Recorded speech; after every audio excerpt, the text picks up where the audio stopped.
歡迎返到嚟黑珍珠嘅認真的事戇鳩講。大家好，我係阿珍，我係阿傑，我係阿黑。咁呢，今日係我哋嘅30大集，好嘅 Yeah ，30大集就要慶祝下啦。唯有食大閘蟹啦。OK， 唔係，我想講呢，其實我就係剪下呢，一路就覺得每日做緊一樣嘅嘢啦，跟住29啦，30啦喎。哦，咁我哋係時候要執笠啦，係嘛？係啊，我哋可以轉型咯，停更咯，我哋轉型，我哋轉型，好，我哋轉型成一個知識型頻道，好唔好？知識型 KOL， KOL 添啊，但 KOL 即係 key opinion 嗰隻，唔係靚嗰隻。我哋做唔到靚嗰隻，我哋想都做唔到啊！我哋只能夠做 opinionated 嘅。我哋開始賣靚啊！我哋好大鑊喎！定我哋做 influencer 啊？我哋可以做一個 bad influencer 咯。點樣 bad influencer？即係帶一啲 bad influ，即係好似個 bad influencing friend 咁樣咯。哦。定係你想做個 good？我以為 like 床個 bad 咯。我諗點樣係 bad influencer？ 係 bad。bad。我唔想噶，我想帶啲導人向善噶，我想導人去正向嘅心理噶。但係我覺得咧 podcast 呢樣嘢咧，我做咗10個月我都冇乜 insight 噶。你覺得你專唔專業係啊？專唔專業還好啦，業餘以上咯。業餘以上咁。興趣咯。咁如果喺個 CV 度，如果 podcast 係一個 hard skill 嘅話，你係乜嘢啊？你覺得？我會寫 professional。一定寫 professional，我唔會寫自己 beginner 同埋 intermediate，我會寫 professional。你覺得如果你係一樣嘢嘅 beginner，你會唔會喺個 CV 度寫啊？會啊 ，Spanish 咁樣。因為我近排就係掙扎緊呢樣嘢，我要唔要寫我係 Japanese 嘅 beginner 咯？可以啊，你冇睇嗰啲片咩？兩個都話自己識得講法文，跟住喺度狗同被拗，九唔搭八咁。雞同鴨講。雞同鴨講咁樣喺度講嘢，跟住個老細就話：你哋兩個都識 French 嘅喎，Let's speak in French。我可以同人講 Japanese，我之後就 Konnichiwa。我㗎呢，我識。私はした。OK。好，交噏完啦。咁你 let's say 如果我哋翻入正題，係正題，就係你對嗰樣嘢，你知道自己能力唔高嘅，嗯，咁你可唔可以為嗰樣嘢感到自信咯？我覺得自信同能力係唔一定係等於嘅喎。咁成唔成正比啊？但係你能力唔高唔代表你要唔自信咯。係可以，但係我覺得好難啊。哦。即係好難。我知道我譬如畫畫唔叻，咁我冇理由周圍即係好自信噶嘛，對自己畫畫。但不過畫畫呢啲嘢好主觀。係咯，呢啲。OK，咁客觀啲嘅。客觀。例如我知道自己數學唔好呢樣嘢好客觀啦啩，因為數學你一係啱一係錯噶嘛。咁如果我數學攞let's say 啦，我數學攞 level 4嘅，咁我唔會周圍覺得我好自信咁樣，然之後就不停就話我要計數噶嘛。我想象緊你不停話要計數嗰樣，我計數，我要計，我計咁。你唔識啊？我計，我數學有 level 4。Yeah, exactly。咁你 level 4咁就冇理由啦。即係拎唔拎出嚟打飛機？我覺得唔需要咯。level 4你打乜嘢啊？係咯，你5星星嘅，咁你好對數學好有自信，我可以理解。你 YY Lam 嘅，你好有自信，你串柒柒都得。你可以理解。即係我完全係因為我做唔到，所以你咁樣做係絕對可以咯。同埋你最有 say 咯。但係如果你係嗰樣嘢唔叻，但係你再加你冇自信，咁你一世都唔會叻㗎喎。你冇自信唔代表你唔繼續進步㗎嘛。咁你都係嘅。你自卑都可以繼續默默地進步嘅，但係我覺得其實自卑係好難走出嚟嘅，即係你。唔係，但係你唔自信唔等於你自卑㗎嘛？未去到咁兩極嘅個世界。係嘅。同埋我覺得仲有自大咯。係咯，咁你覺得自大同自信同自卑有咩分別啊？自卑唔好講，自大同自信有咩分別啊？自大係要 prove 俾人睇咯。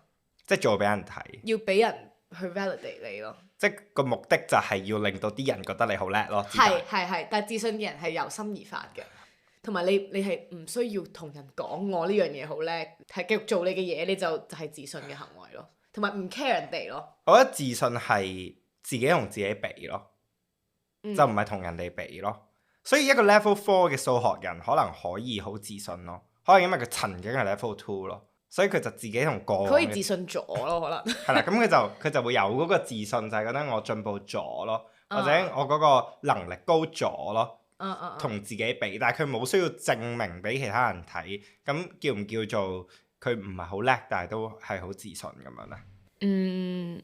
唔知喎，即係佢進步咗就自信咗 make sense。咁但係自信咗都唔知佢有幾自信，即係佢可能以前係0，而家係10咁樣，咁佢都自信咗㗎。係啊。咁佢自信咗咯，咁佢都唔代表佢係有自信，即係可能我去到80咁你先叫自信咯。即係自信係有嗰種相信自己能力嘅嗰種感覺俾我㗎，就係我信我自己做到呢樣嘢，信自己做到嗰樣嘢，但係我就係唔明白點解啲人能力客觀上係比較遜色嘅時候，都咁相信自己，咁我就好 impressed 咯，我就會。即係你覺得佢盲目地對自己好有自信？唔係盲目嘅，就係我就係唔明，純粹邊度嚟嘅自信啊？即係嗰啲人成日話你哪來的自信啊？我就係覺得其實身邊都有呢啲例子嘅。會唔會係呢？因為佢個世界好細啊。其實我有認真諗過呢個問題，一係就係佢世界好細，佢見識比較少，所以佢唔知道有山外有山，人外有人，所以佢就以為自己係山外有山咯，但係人外我唔知係咪有冇人啊？可能有外星人。即係佢唔知啦。第二個情況，佢自信係都係因為佢自卑，純粹佢唔俾你知啫。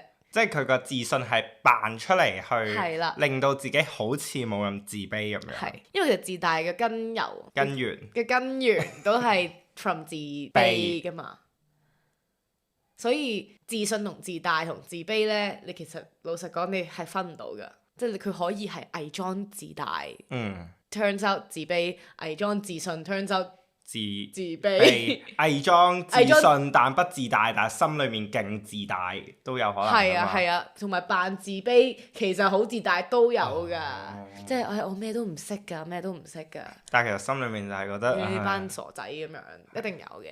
咁呢啲其實我覺得最 respect 添，佢係啊，其實呢啲係最醒啊。扮自卑嗰啲先係最叻咯。扮蠢嗰啲。扮 humble 咯，但係 humble 係唔需要扮㗎嘛。但係好難嘅，其實分唔到。你覺得乜嘢係謙虛啊？其實乜嘢係謙虛啊？就係唔出嚟攞彩咯。咁佢特登唔出嚟攞彩，呢啲叫唔叫謙虛？即係因為我知道我唔出嚟攞彩會好啲，咁仲叫唔叫謙虛？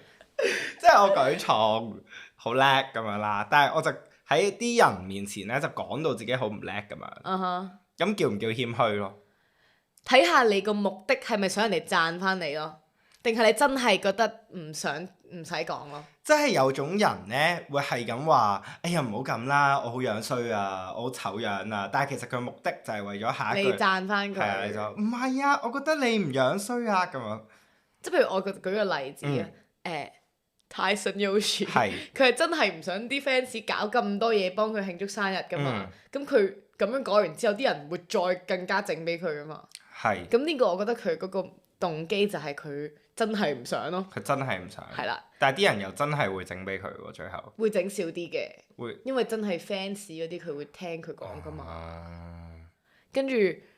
係咯，但係如果嗰啲，哎呀，我今日好核突啊嗰啲你就會 feel 到。哎呀，你唔好影我啦咁樣。唔係啊，你好靚啊咁樣嗰啲。真係咩？真係咩？你傻㗎你都咁樣。咁嗰啲可能佢就係 deep down 自卑，所以又要咁樣去 seek 翻啲自信咯。可能係咁樣。但係咧，我呢個問題我已經諗咗一段時間㗎啦。然後我係同我啲 friend 傾嘅時候，佢用咗一個 graph 去解釋咗俾我聽，點解會有呢個現象喺呢個世界。咁咧就係呢個 Dunning-Kruger effect 啦。咁呢個 graph 咧就解釋咗點解你嘅 confidence、你嘅自信同埋你嘅智慧點樣互相影響啊。你簡單介紹下俾觀眾聽。係啦，咁呢個 x-axis 知㗎嘛？我諗 x 即係直嗰個啦。橫啊！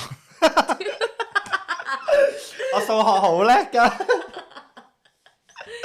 X 就係橫嗰個，OK。係啦，X 打橫嗰條線咧就係你嘅 wisdom 啦，嗯然後打直嗰條線就係你嘅自信。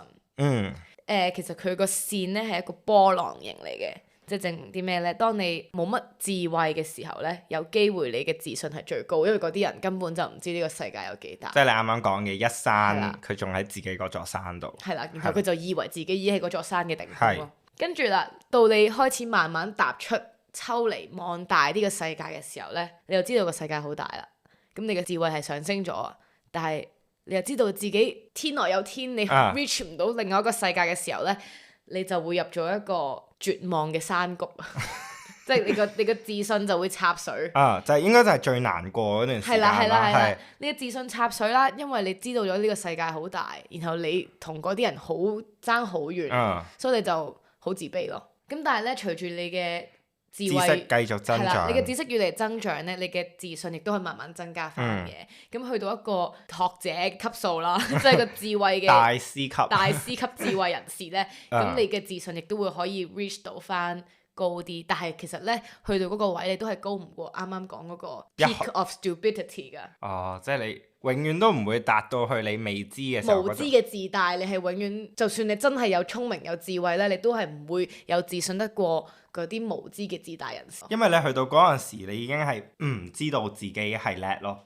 我覺得，即係你去到嗰個最有自信嗰個位咧，即係你嘅知識去到最高嘅時候咧，你已經係唔知道自己原來係呢一個行業裡面嘅頂峰咯，所以你就唔會有嗰個自信咯。我覺得知㗎喎，但係純粹佢都唔會去到嗰個上天嘅 level。可以有上天呢一個資格咧，就係因為你已經唔知道原來自己係最叻咯，就代表你已經係升咗先。OK，咁我同我啲 friend 討論完之後咧，我哋就喺度諗啦，究竟你而家喺呢個 graph 嘅邊個位咧？我覺得係我整體成個人啊。係。我覺得呢個 graph 係對於唔同方面嘅知識會有唔同嘅喎。即係呢個 graph 佢咧就係做唔到一個好全面嘅解説啦，因為即係知識即係咩啊？學識啊，即係學業嘅知識、書本嘅知識嘅話，咁可以係一個咯。佢個 x-axis 係知識啫嘛，但係知識又唔同。咁所以呢一個咁樣嘅嘢係表達唔到嘅，咁我哋當係啦。咁你點？你覺得自己喺邊個位？即係整體。係啊。我覺得暫時我應該係喺絕望之谷上緊去咯。我知啦，最愚蠢嘅時候，即係個 amount of stupidity 嘅，應該就係青春期最反叛嗰段時間，覺得自己乜嘢都叻，乜嘢都勁。係啊。之後咧就會有一個即係撲咗個街。係啦，撲咗個街啦，係啦。咁之後就慢慢爬起身。但係其實呢一個係可以係咁嚟嘅喎，即係呢件事。即係呢個 graph。但係你知道咗呢個世界之大之後，你唔會再覺得自己叻翻噶嘛？你知道咗呢個世界之大之後，你就開始慢慢 build up 你嘅知識啦，然後你又慢慢變得自信啦，然後你又發覺原來個世界再大啲噶嘛，可能會。都得，但係嘅，即係譬如你知道咗香港咁樣。係啦。跟住發現中國，然之後就亞洲，之後就世界，之後原來我哋喺個宇宙裡面只係一粒塵咁樣。係嘅，都可以。我覺得喺呢個 Valley of Despair，即係啱啱講嗰個自信同埋智慧嘅低谷啦，唔係其實係自信嘅低谷啦。我覺得好難想㗎，因為咧我個 friend 解釋咗俾我聽，呢個係一個反落 graph 嚟㗎。咩係反落啊？即係開方 lock 定唔知點樣，總之佢噏完之後我都唔知噏乜啦。即係 exponential 嘅相反啦。咁 which is 反 lock graph。係啊。OK。我完全唔知噏乜啦，跟住咧佢就同我講話，因為你呢個 graph 咧智慧上10格啦，你嘅 confidence 自信你先會上少少咯。所以你要知識增好快，你先至可以升到少少自信。我有睇過另外一個 graph 咯，咁咧就係嗰個XY axis 啦，咁之後佢個 graph 上面有兩條線嘅，第一條線升咧就係慢啲啦，第二條線升就係快啲啦。咁快啲嗰條線咧就係你真正嗰個 skills 嘅嗰條線啦。之後慢啲嗰條線咧就係你自認為自己嗰個自信嗰條線啦。之後中間嗰個峽谷咧就叫做 confidence gap。啊，即係其實你已經 acquire 咗某方面嘅知識，但係你嘅自信仲係好低。然後咧，如果你喺嗰個 confidence gap 度走唔出嚟咧，你就會即係個人就會一直好反覆覆覺得自己好渣咯。但係其實你根本就係一直上升緊，但係你自己唔覺咯。咁點樣 break through 呢個嚟啊？去到某一個位，嗰個 graph 就會 combine 咯。我諗可能到50-60歲咯。係啊，即係到你成仙嘅時候。當你真係慢慢受呢個社會大學社會大學畢業嘅話，我覺得你就會開始睇透啲嘢係。但係呢個 graph 亦都係解釋咗點解嗰個自信之谷咧，即係個 confidence Valley of despair 啦，係因為佢個 graph 係英文嘅，個 graph 係中文。你嗰個叫咩啊？咩絕望之谷？愚蠢之山咯，之後就跌愚蠢之山跌咗落絕望之谷之後咧，你要行出嚟係一件好難嘅事嚟㗎。係㗎，所以只能夠加油啦。咁真係做唔到啲咩？我有特登睇過，我嗰日 look 到個 reels 係講啲人問阿 Sia 嗰個唱 Chandelier 嗰個黑白頭gonna swing 嗰個啦，跟住問佢阿 Sia 你究竟點樣去 build 你嘅 confidence 啊？佢就話真係對住個即係好 cam，但係佢真係話佢會對住個鏡同自己講你嘅負面嘅思想，然後講出嚟咧就係調翻轉咯。即係我覺得自己好蠢，但係我唔會咁樣講出嚟，我會望住塊鏡講你好叻。咁佢呢個係洗腦式教育嚟。係啦，跟住佢話你咁樣持續6個月啦，你就會 build 翻你嘅自信咯。但係我就好成日都覺得咧，你 build 到你嘅自信啦，會唔會去咗自大㗎？會咯，我覺得我創一個新嘅 graph 出嚟啦。你 build 到你嘅自信，但原來你嘅知識係唔及你嘅自信高得快啊。咁就會出現自大咯，可能。係㗎。即係當你俾好多自信自己，但係其實你根本就冇咁叻。所以我覺得要出一個係客觀與主觀嘅兩條線咯。即係你要知道自己喺呢個世界嘅定位。其實雖然咧，我覺得好差啦，但係應該全世界整一個排名出嚟咯。真係㗎。跟住你知道你自己喺呢個世界，原來我係排第19000嘅。咁19000嘅，咁我就有19000分嘅自信咯。即去培育翻自己，但係好錯嘅呢樣嘢。係啊，你係極右主義咯。極右啊！係啊，即係極度 elitism。係啊。咁或者，但係我想問你，或者你付費解鎖咯，因為但係你咁樣你唔知㗎喎。即係你覺得，假如我呢個世界我係排第19000名啦。即係假如我哋有個好客觀嘅數據可以斷定一個人嘅能力啦，唔係淨係金錢或者唔係淨係知識啦。假如我哋有個咁樣嘅 index，你係第19000名，咁你就只可以有19000嘅自信。最好咯，即係你唔係只可以嘅，但係你可以有翻個 reference 啊。但係其實咁樣好似嗰個 social credit 咧，係啊，我啱啱就想講咯，係啊，即係我唔會同5000分嘅人做朋友咁樣。就係極度階級主義咯。咁可唔可以淨係 for 自己參考㗎？唔得咯，因為如果呢件事真係推出咗面世嘅話咧，呢個世界嘅比較就會越嚟越犀利咯。但係我覺得真正嘅人向上爬咧，係自己同自己比嘅，多過同其他人比。唔係，我覺得真正即係除咗同自己比之外咧，係做到真係超脱嘅嗰種，係你唔會有比較呢樣嘢咯。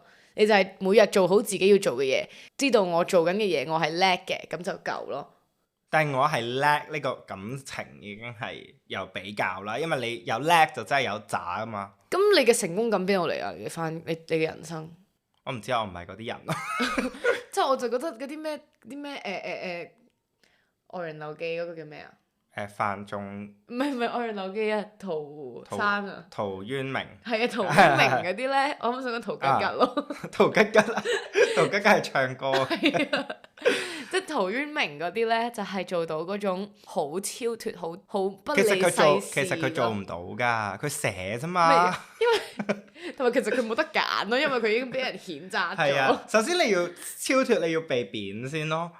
我又唔想喎，但我直接想直接升仙咯。但係其實佢係做唔到㗎喎，佢做唔到佢先寫出嚟啫嘛。佢就係做緊嗰個 mirror 嗰個 affirmation 咯。佢將佢自己嗰啲 negative thoughts 咧寫翻做正向啊。其實佢攞嚟自己自我排解嘅啫。係啊，因為其實佢都做唔到新型形式與萬化冥合，係咪佢寫㗎？我完全唔知你講咩。咩啊？佢未咩上到個山之後就覺得自己同個大自然合體咁樣。係啊，嗰啲咯。係啊，咁其實佢做唔到咯，所以佢先要寫咯。係寄望嚟嘅。係啊，係寄望嚟。我唔知啊嗱，嗰啲文學嗰啲人唔好攻擊我。唔係啊，其實我哋講咩都得㗎。係啊。藍色窗簾㗎嘛。咩係藍色窗簾啊？即係有個我唔知 paradox 咁嘅嘢。悖論、悖論。總之有個講法啦，就係話個作者嗰陣時咧好唔開心啊，跟住佢就描述咗個藍色窗簾咯。咁跟住啲人就話，究竟藍色真係唔開心嘅象徵啊，定係咁啱佢嗰陣時個窗簾真係藍色呢？所以就係讀者自己解讀咯。所以我講乜都得咯。我覺得陶淵明做唔到咯。係啊，作者已死啦，同埋。係啊，你問唔翻，其實佢做唔到。如果佢做到，佢就唔會寫啦。佢寫呢篇嘢都係要俾人睇啫嘛。其實佢可能佢嗰時都完全唔出名。係咯。佢可能日記嚟㗎咋。係日記嚟㗎，如果唔係。記嚟㗎喎。如果唔係咯，記嚟㗎嘛，佢有年月日㗎嘛。係咪《愛人樓記》啊？《愛人樓記》有個記㗎嘛，咩今日係9月。陶淵明嗰篇我唔知喎。《桃花源記》。《桃花源記》嗰個係咪陶淵明嚟㗎？陶淵明著作。我哋搞翻清呢啲人先，太多個啦。似得西山係《桃花源記》啊，我啱嘅。桃花源咁似得西山宴遊記係邊個寫㗎？似得西山宴遊記作者柳宗元，都係講被貶嘅喎。係都係被貶㗎。其實大部分嘅主旨都係被貶之後就去咗個山度啫。咁你贊唔贊成而家科技嘅普及呢 social media 嘅普及呢，係唔會再有懷才不遇啊？唔會再有懷才不遇啊！因為你有才，你 po 上網就會俾人見到咯。即係佢簡化咗。你冇聽過呢個説法咩？我冇聽過呢個説法啊！你震驚緊我腦袋啊！而家就係啲人話 social media 普及咗之後呢，根本就唔再存在懷才不遇，因為呢，你只要係有光芒嘅就自然會 shine 咯。唔一定咯，咁以前同埋你可以 po 自己嘅嘢，你可以 po 上即係你整歌嘅，你可以 po 上 SoundCloud，你有 artwork 嘅，你咪 po IG、po TikTok 咯。就一定會俾人見到。咁如果你嘅才華係唔係 social media 嘅嘢，即係唔係啲可以 po 出嚟嘅嘢，你咪會懷才不遇咯。乜嘢啊？即係例如，可能佢嘅思想係好有才華。咁咪寫唔到出嚟。寫唔到嘅。咁都冇話好有才啫。勁，即係好有才嘅，真係。但佢寫唔到出嚟。寫唔到啊，因為太高深啦。講錄咯 podcast。你冇媒介係傳播唔到嘅喎，而家。有冇呢？係喎，會有唔 credit 嘅問題咯。即係俾人偷。係啊，即係可能我今日做咗呢條片出嚟，講咗個好獨到嘅論點。但係我本身個 follower base 唔夠大，所以佢 reach 唔到好多人。但係 reach 到某一個 follower base 好大嘅人，佢攞咗我樣嘢嚟講出去。咁就變咗嗰件事係佢噶咯。咁個原創者就其實係更加令到人哋懷才不遇。係啊，因為你 credit 唔到個原先嗰個 source 喺邊度嚟啊嘛。我覺得呢個係其中一個角度咯，就係貧者越貧，富者越富咯。我覺得另外一個角度就係呢，其實懷才不遇會唔會發生？會嘅，我覺得，因為 algorithm 咯。係啊。佢唔一定 fit 俾人噶嘛。係啊，演算法唔一定公平噶嘛。係啊，佢就算幾勁都好，佢唔識得 social media marketing， 好似阿 Brian Chow 話齋，咁佢咪 spread 唔到啲更多嘅流量同埋更多嘅觀眾。所以 social media 係冇解決到懷才不遇呢個問題咯。係啊，我覺得咁多個 content creator，大家其實都要慶幸你哋只係被 algorithm 眷顧嘅小朋友。係啊。我哋係小眷顧咯。小眷顧，好，希望快啲再 spread 多俾多啲人。咁我哋就唔使俾人扁啦。係喎，我哋。喂，其實現代嘅人點樣俾人扁㗎？燉冬菇咯。之後呢，咁佢會唔會去個山度㗎？唔會啊，俾人炒咗咪下一份。同埋我覺得現代人冇咁多閒情逸致去行山咯，即係你俾人炒咗，你冇錢㗎咯喎，你瞓街咯你要。係喎，其實啲古人俾人炒咗，咁佢哋食咩啊？耕田咯，佢哋可以自己。哦。係嘛？咁我俾人炒咗，我都去耕田。你可以做嗰啲即係嗰啲 LinkedIn 咧個 profile，Morgan Stanley 咗30年之後 chicken farmer self-employed 喎。可以。我哋已經好遙遠啦，同我哋個 topic。係喎，我哋講咩話？自信同自卑啊。係啊，大家咧都可以睇一本咧由阿德勒寫嘅《自卑與超越》。咁咧，大家睇完可以同我講翻咧，因為我想睇，但係我一直都未開始睇。係咪嗰啲被討厭的勇氣啲朋友嚟嘅？應該唔係咯，佢冇咁出名咯，比起被討厭的勇氣。被討厭的勇氣係好受爭議㗎。係啊，我知道啊。雖然我都唔知個真義係啲咩，因為我冇睇本書，但係我哋係咪差唔多㗎啦？咁啊，係啊，我哋差唔多㗎啦。好啦，祝大家都可以做一個自信嘅人，因為自信先會散發到美。係。再見。同埋每一個自信嘅人，我真係要令到你好尷尬。每一個自信嘅人都唔會懷才不遇咯，希望。好，拜拜。